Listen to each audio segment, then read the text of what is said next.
Well, it wasn't for dial-up. Net Zero has morphed into a wireless broadband company, internet company. I'm looking at this thinking, really? And you get this little device for. I don't know how fast it is or how reliable it is, but evidently they've gone the way of broadband. I don't know if I get it in my area here in New Hampshire. If I can use it, I'm sure I'd be probably piggybacking on some other network. But Net Zero is still alive and kicking. And I don't know what it costs because they always, they talked about this introductory rate of like $4.95 a month or something like that. But maybe I should look into that as a backup or something. I don't know. But look, if we allow competition in the cable industry, and in this industry of internet service providers, I think you're going to find that our costs are going to go down. The consumer costs are going to go down because competition is going to force downward pressure on subscription rates. And hey, understand that this is why Netflix doesn't cost you $20 a month. Simply because there are a lot of other choices and more of them are popping up. Amazon is now becoming a serious contender.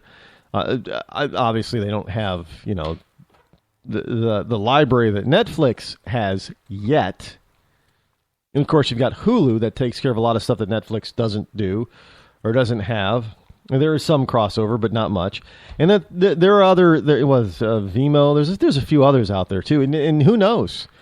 What others might pop up. I know there are some on the fringe out there that you can get, and you can specialize if you want to do in certain genres. I think there's a science fiction one, and even some of the networks themselves are starting to offer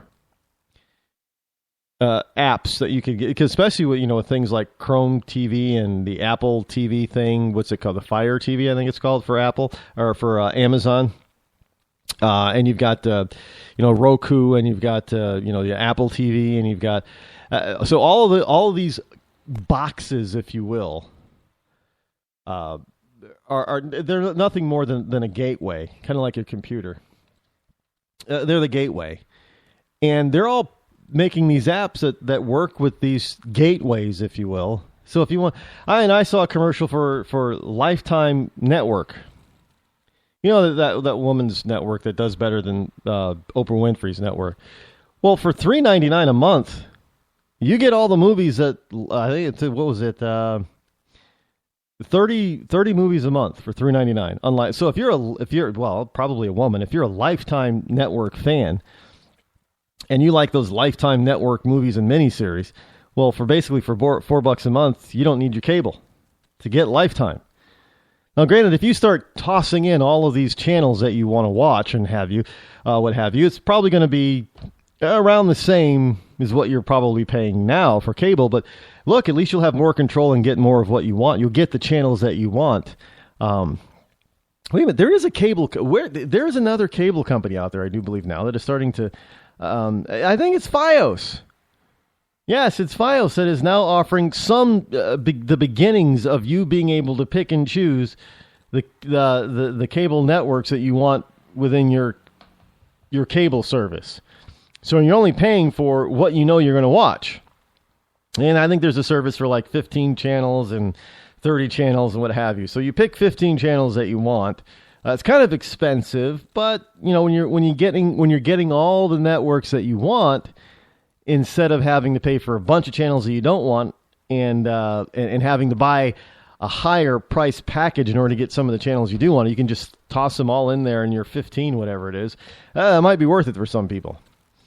But when you have things like, all the gateway boxes like, Apple TV, Roku, blah, blah, blah. And now you're having, look, you got HBO Now. And look, HBO went ahead and did this. And I think there's a Showtime now too, right?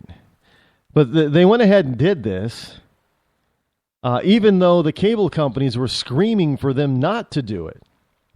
And HBO said, well, look, we're just going to be losing out on too much money if we don't.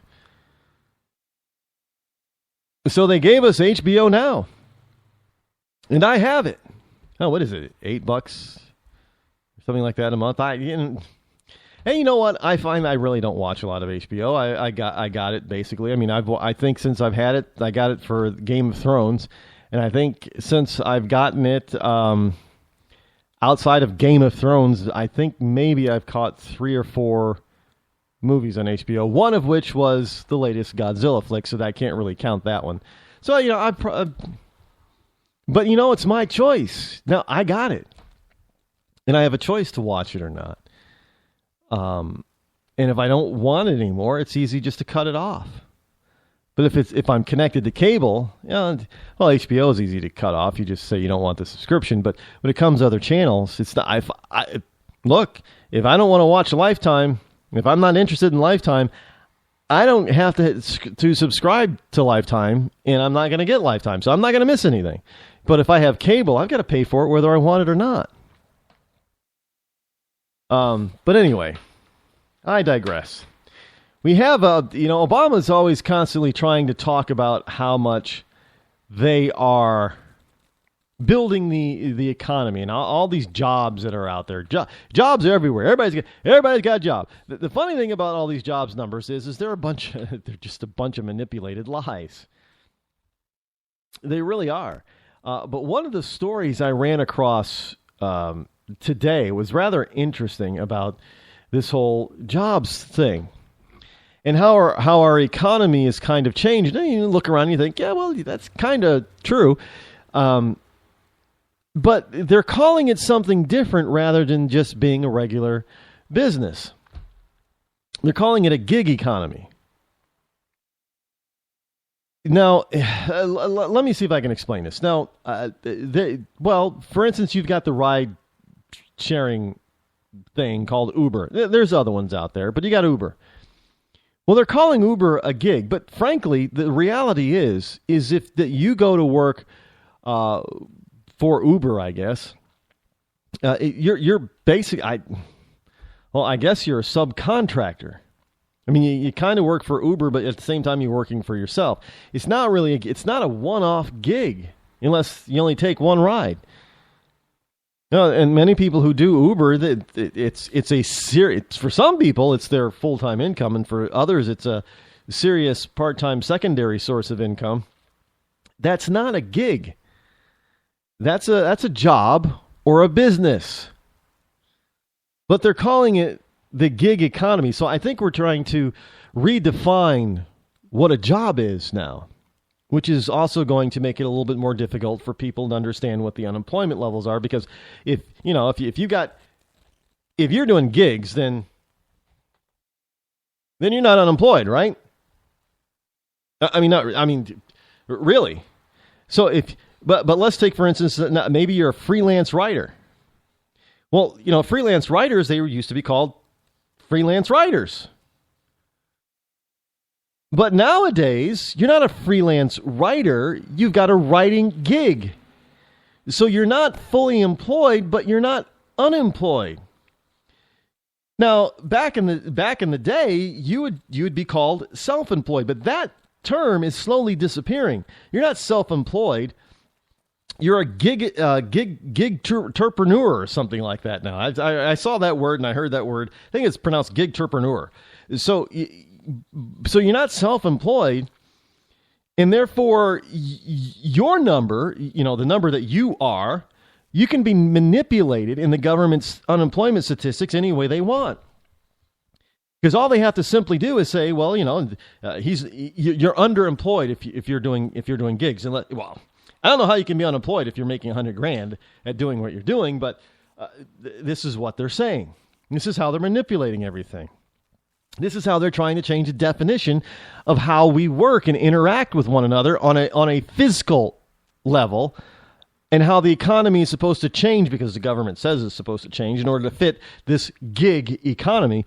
And you see a lot of things, a lot of companies who are trying to cater to the gig economy or the gig-terpreneur, like QuickBooks has this self-employed type of app accounting app. You just swish this way or slide that way, and it makes it easy. And because you get to see how much money you're spending and how much you get to keep, and all that. Like that's just a regular business. That's not a gig. They're telling you that you're in business, that you have a business, and you probably should register it as a business. But no, you're not fully employed. You're underemployed, I guess, if you're not making a certain amount of money. But anyway, the gig economy.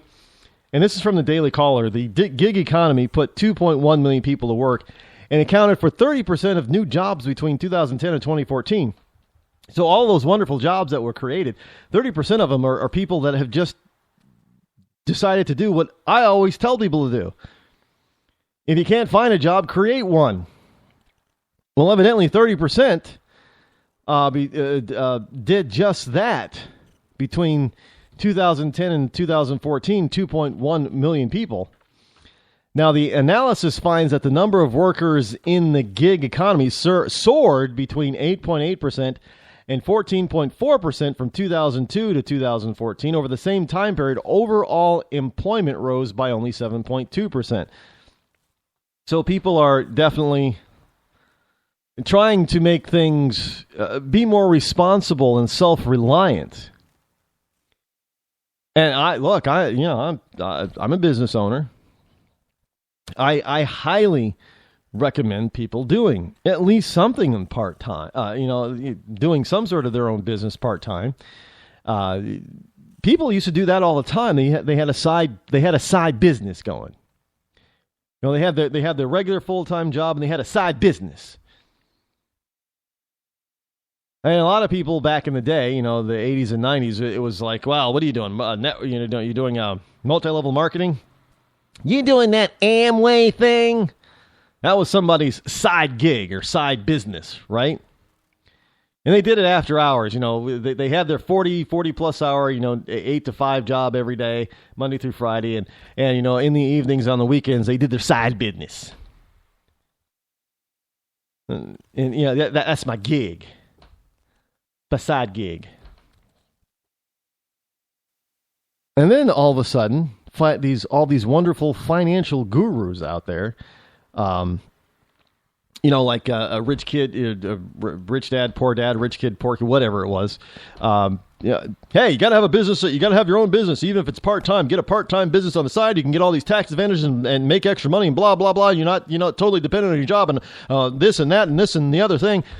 And all of a sudden, a bunch of financial gurus are running around, spouting out off this stuff. Well, you can do this real estate thing and with no money down. And now we've gone from investing in real estate and, buying houses and buying apartment, 4 units and 3 units and that kind of thing and holding on to them and renting them out for profits every month without having alligators to flipping them. That's all the rage now. Oh, yeah, now you got all the gurus out there telling you how, hey, you can partner with me. You don't have to have any of your own cash or any of your own, you can have bad credit, and we're going to flip houses together and make a mint. And you see all these television shows out there talking about this. So people are getting into these real estate side gigs and trying to flip houses, and many people are losing their shirts, by the way, so be very careful if that's something that you want to do. But hey, how to do this type of thing as a side gig, or work on selling Amazon and eBay and Etsy and all this kind of stuff, or create your own products and put it up online and have a website. There's a lot more to this stuff, but what people find out is that it's not really just a 2-hour a day gig, but it's turning into a full-time job. That's not a bad thing. It's a very good thing because people are starting to realize that they need to take responsibility for themselves because they can't depend on government to take care of them. And if we have more and more people who realize this, there's nothing wrong with having an economy that is based on small business, mom and pop shops. That's nothing wrong with it. We can transform the economy from large corporations to small businesses. Money's still flowing. People will still be able to earn a living. They'll still be able to pay their taxes. But the difference is now the government doesn't really know how to classify you. So, hey, you're a gig-terpreneur now. Just saying. Now they're going to be able to twist the numbers to make any right or left side of the political aisle. Now they're all going to try to tell you that they've delivered the best economy possible when all of it's nothing but a bunch of BS and manipulation anyway. Hey, there are statistics and damn statistics and lies, right?